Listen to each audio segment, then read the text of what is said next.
La innovación de expansión urbana ordenada explica cómo proyectar y gestionar el proceso de crecimiento urbano en suelos de expansión en aquellos municipios colombianos que presentan un crecimiento intenso y deben tener una planificación de largo plazo y ordenada.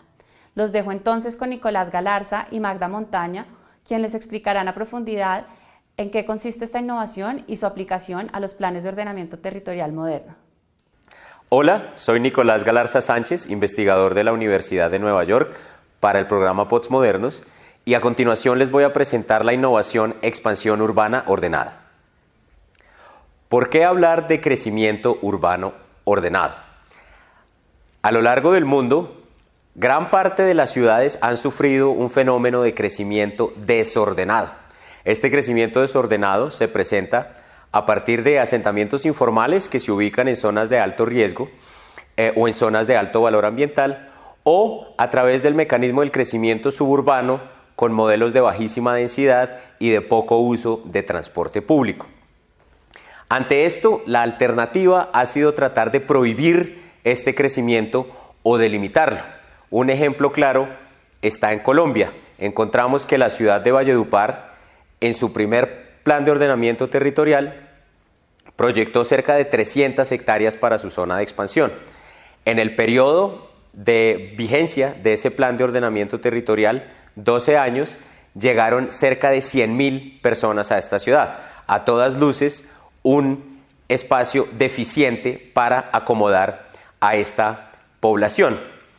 Ante la alternativa de prohibir o limitar o pensar que todo crecimiento urbano es malo, nosotros estamos proponiendo un crecimiento urbano ordenado. Este crecimiento urbano ordenado, es muy importante aclarar, no significa promover el crecimiento de entrada, significa tomar acciones concretas hoy, antes de que el desarrollo ocurra, antes de que exista presión inmobiliaria, para que las autoridades municipales puedan volver a guiar ese crecimiento y no tener un esquema de planeación reactiva en el cual siempre están detrás de los problemas tratando de solucionar situaciones que ya se llevaron a cabo. Hablar de expansión urbana significa ver a futuro con acciones concretas que nos permitirán guiar este crecimiento. Para hablar de la expansión urbana ordenada, existen 4 principios rectores. El primero tiene que ver con la inevitable expansión. En el mundo, en la actualidad, cerca de más del 50% de las personas vive en ciudades. Colombia tiene cerca de 76% de su población viviendo en ciudades y esta tendencia no se va a revertir. En el mundo, cerca del 80% de la población vivirá en ciudades en los próximos 50 años y en Colombia este fenómeno también va a suceder. Es muy importante entender que la expansión va a suceder y por eso es muy importante que estemos listos. Vale la pena aclarar que no todas las ciudades crecen en la misma tasa y que las ciudades que crecen con mayor rapidez son las que tienen que tener más atención en este punto en particular. Para aterrizar el tema en Colombia, y no solamente hablar de ejemplos internacionales, quiero demostrarles a través del mapa que ustedes ven en pantalla, que es el mapa de la huella urbana de la ciudad de Yopal, cómo una ciudad puede crecer su huella urbana. Ven 3 imágenes, una cerca a 1990, otra cerca al año 2000 y otra cerca del año 2010. Ven ustedes la evolución de esta huella urbana en la cual el casco urbano de la ciudad de Yopal, Colombia, creció cerca de 8 veces. Esto dimensiona que en efecto esto puede pasar y que pasa en Colombia. Por eso tenemos que estar listos. La segunda proposición tiene que ver con densidades sostenibles. ¿Por qué hablar de densidades sostenibles? Porque en la academia últimamente se promueve mucho la idea de densificar, de aumentar las densidades que ya existen, pero es muy importante aclarar que el contexto es muy importante. Hay zonas que tienen unas densidades muy bajas que en efecto deben buscar aumentar su tasa de densidad, pero hay otras zonas u otras ciudades que tienen unas tasas de densidad muy altas, muy superiores, que tienen que buscar mecanismos para que estos se reduzcan. Mucha densidad significa también congestión, significa saturación de la infraestructura Y por esta razón, como segundo principio, es fundamental tener en cuenta el logro de tener densidades sostenibles. El tercer principio tiene que ver con lograr viviendas dignas. Les mencionaba anteriormente que el crecimiento desordenado, particularmente a través de la informalidad, tiene unas implicaciones bastante complejas, particularmente para las poblaciones con menos recursos. Estas poblaciones terminan asentándose en zonas de alto riesgo y les toma muchísimo tiempo conectarse con la infraestructura y los servicios de la ciudad formal. Al planear expansión ordenada y aumentar la oferta de suelo de acuerdo a la demanda existente, vamos a lograr regular un poco el mercado del suelo, el mercado de la vivienda, y vamos a desincentivar que las personas se establezcan en estas zonas no deseadas y no aptas para el crecimiento urbano, y por tanto vamos a lograr que las personas que normalmente se asientan en estas zonas de alto riesgo tengan una mejor calidad de vida. El cuarto principio tiene que ver con la proposición de unas obras públicas, de establecer las dotaciones, la conectividad y la infraestructura que nos permita que estas zonas periféricas de la ciudad estén conectadas con el mercado laboral y con las diferentes actividades, pero que también tengan equipamientos que permitan que los residentes en estas zonas tengan buena calidad de vida. Es muy importante pensar en estas obras públicas antes de que el crecimiento ocurra, para generar un orden y permitir que sea mucho más barato la implementación de estas infraestructuras. Ya hablamos de los 4 principios de expansión ordenada, ahora hablemos de cuáles son los 4 pasos para lograr la implementación de estos planes de acción. En primera medida, es importante contar con proyecciones realistas. Para estas proyecciones realistas se necesitan 2 fuentes de información fundamentales. Por un lado, proyecciones demográficas del crecimiento a futuro de la ciudad. Por otro lado, información sobre la huella urbana. Para el primer caso, tanto el DANE como diferentes estudios a nivel nacional han realizado este tipo de proyecciones que están disponibles para que ustedes las utilicen. En el segundo, el DNP ha comisionado a la Universidad de Nueva York para que haga un atlas de expansión urbana. Estas 2 piezas de información están disponibles para la realización de su plan de ordenamiento territorial y les darán los insumos necesarios para hacer estas proyecciones realistas. Hablar de proyecciones realistas es importante porque muchas veces, al buscar el control de este crecimiento urbano, se planea más con el deseo que con la realidad. Nosotros desde la universidad y desde el programa POTS Modernos promovemos la planeación basada en datos, y por eso para la proyección de estas zonas de expansión sugerimos contar con proyecciones realistas. El segundo paso tiene que ver con acomodar la demanda de suelo que se identificó en el primer paso en los límites urbanos del municipio. Estos límites deben ser generosos y acomodar la demanda de suelo. Es importante tener en cuenta que las huellas urbanas para cada municipio tienen diferentes características y es muy importante contemplar que en algunos casos hay aglomeraciones, hay conexiones, hay desarrollos lineales y eso presenta un reto. Para el tema puntual de las zonas metropolitanas y de las aglomeraciones hemos desarrollado una innovación completa para ver cómo se pueden tratar estos temas, pero en general el paso 2 significa plantear unos límites urbanos generosos y suficientes que permitan acomodar los resultados de las proyecciones del paso 1. El paso 3 tiene que ver con diseñar y gestionar una malla de vías arteriales y de corredores de infraestructura que permitan ordenar el crecimiento urbano de las ciudades en las zonas periféricas. Esto es importante gestionarlo hoy antes de que exista presión inmobiliaria o especulación para que el municipio pueda gestionar a unos costos muchísimo menores esas franjas de suelo que le permitirán conectar y organizar los diferentes planes parciales o los diferentes desarrollos que se presenten para el crecimiento de la ciudad. El cuarto paso tiene que ver con la gestión y protección de una jerarquía de espacios públicos en la periferia de la ciudad. De nuevo, es muy importante hacer esta gestión hoy, antes de que exista presión inmobiliaria y antes de que exista una posible especulación. Acá es muy importante conectar con la innovación ambiental e identificar qué suelos de alto valor ambiental están en la periferia urbana y pueden ser protegidos de una manera activa. ¿Esto qué significa? Ver cómo se utilizan instrumentos de gestión para viabilizar la protección eficiente de estos parques y que no simplemente terminen en una marcha verde en el plan de ordenamiento territorial. Para concluir, quiero dejarles 4 mensajes fundamentales que soportan las ideas principales de esta iniciativa de expansión urbana ordenada. El primero es que hacer esta proyección de crecimiento hoy, antes de que el desarrollo ocurra, es en todos los casos más barato y más fácil de implementar. Es fundamental que los oficiales municipales, los formuladores y las autoridades municipales tengan la visión y proyecten el crecimiento del municipio en un horizonte amplio.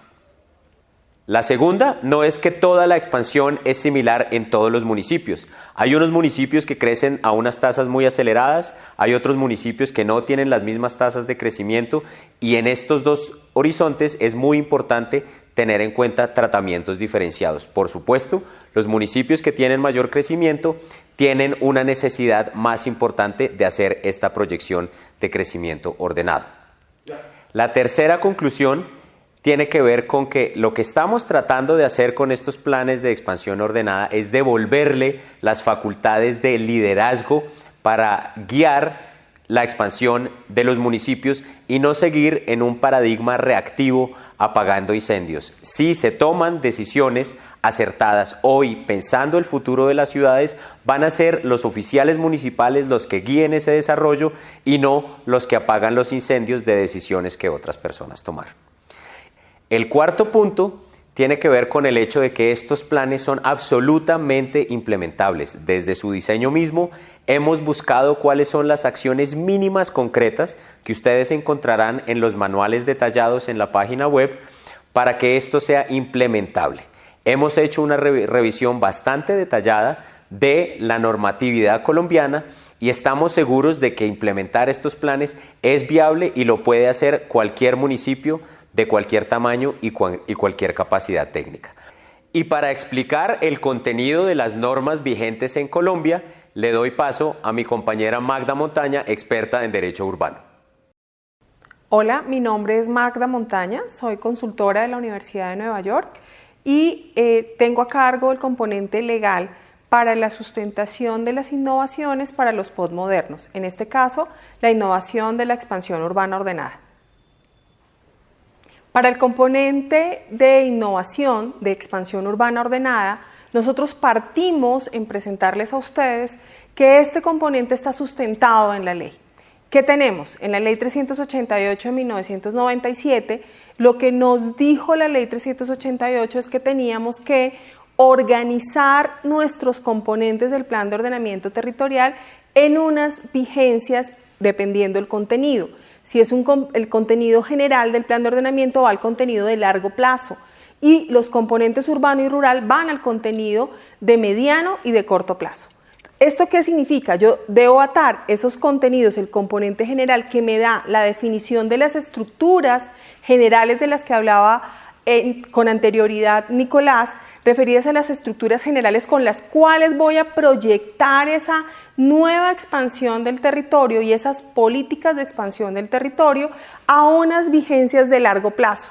Esas vigencias de largo plazo en donde van a estar esas infraestructuras generales que voy a requerir, esas infraestructuras de soporte que voy a requerir para conjugar lo urbano con lo rural y ese nuevo desarrollo que voy a tener es lo que necesito sobre todo proyectar y ahí vamos a usarlas. ¿Cómo vamos a usar los componentes que la Ley 388 nos presenta? El componente general es un componente de definir las infraestructuras generales que antes tocaba Nicolás, referidas a las infraestructuras de transporte generales, a las viales, a los equipamientos y a los espacios públicos que van a delimitar por dónde va a seguir ese desarrollo urbano fijado hacia el futuro. En ese componente de largo plazo, nosotros no tenemos una limitación de ley a un tiempo máximo en el cual haya que fijarse. Así que lo que tenemos que estructurar son tiempos en los cuales esa vigencia esté ligada a los periodos constitucionales de gobierno. Cada periodo constitucional es de 4 años, por consiguiente, si de los datos, si de la información surte que hay necesidad de una expansión por la necesidad poblacional a 4 periodos constitucionales, podemos fijar ese contenido de largo plazo en la expansión a esas necesidades en esos tiempos. No hay ninguna limitación dada por la ley en cuanto a ese componente.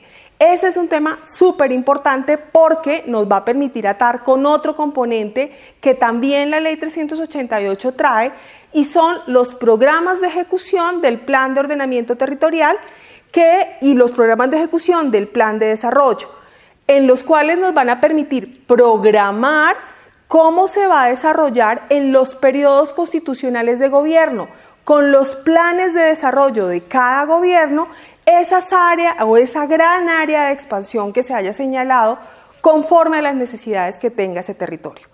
Y que es un segundo elemento para tener en cuenta en la determinación que la ley nos fija. La ley nos está fijando que tenemos que señalar dentro del Plan de Ordenamiento Territorial unas estrategias en el largo, mediano y corto plazo. Esas estrategias, que son las que nos van a permitir configurar en los planes de desarrollo que cada alcalde vaya a estructurar, cuáles son las de la área de expansión, cómo vamos a poder generar la inversión en cada plan de desarrollo y cómo van a usar los mecanismos de gestión y financiación. Y ahí entramos a un último componente que es muy importante para poder organizar y gestionar la expansión urbana. Ese último componente es el referido a los mecanismos de gestión y financiación. El suelo de expansión urbana, el propiamente dicho por la ley como suelo de expansión urbana, tiene un instrumento que es los planes parciales. Los planes parciales nos van a permitir, ya dado por el Plan de Ordenamiento Territorial, dónde están las infraestructuras generales, por dónde van las vías, dónde van a quedar los grandes espacios públicos, dónde está el suelo de protección, va a permitir que los planes parciales puedan organizar a través de los propios instrumentos que tiene, los de financiación y los de gestión que puede tener, la gestión asociada de esos terrenos a través del reajuste de suelos, la financiación que pueden usar diferentes herramientas, o bien la de la propia distribución de cargas y beneficios en cada plan parcial, y si no, los instrumentos tributarios que tenemos, la contribución de valorización, la participación en plusvalías, el impuesto predial de las zonas para poder financiar esas mismas zonas. No hay que olvidar que cuando nosotros estamos hablando de expansión urbana ordenada, también está incluyendo los territorios del suelo rural que tienen usos en desarrollo que, aunque son restringidos para el suelo rural, están planteando una expansión y va a ser el futuro desarrollo de la ciudad.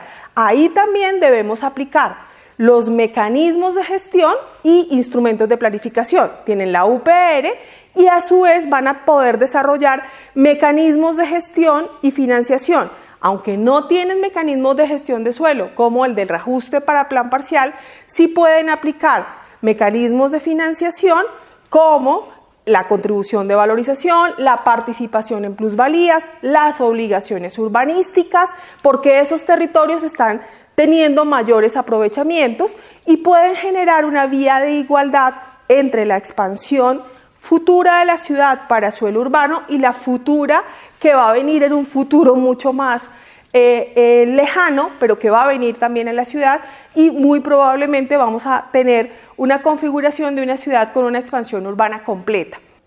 En esta innovación presentada lo que queremos es que podamos tener en conjunto para gestionar ese suelo de expansión y dar una expansión urbana ordenada, que tengamos los instrumentos de planificación, que está el mismo plan de ordenamiento territorial, los instrumentos que vienen de desarrollo, que luego serán el plan parcial o la UPR, dependiendo de qué tipo de suelo es, y apliquemos en esa misma medida y correlacionadamente los mecanismos de gestión y financiación, que como les mencionaba, hay una receta amplia en nuestra ley, pero que también vamos a intentar darles a ustedes una herramienta de cómo guiarlos a aplicar esos mecanismos de gestión y financiación dependiendo del tratamiento que se aplique para el tipo de desarrollo que se vaya a hacer dentro de la ciudad.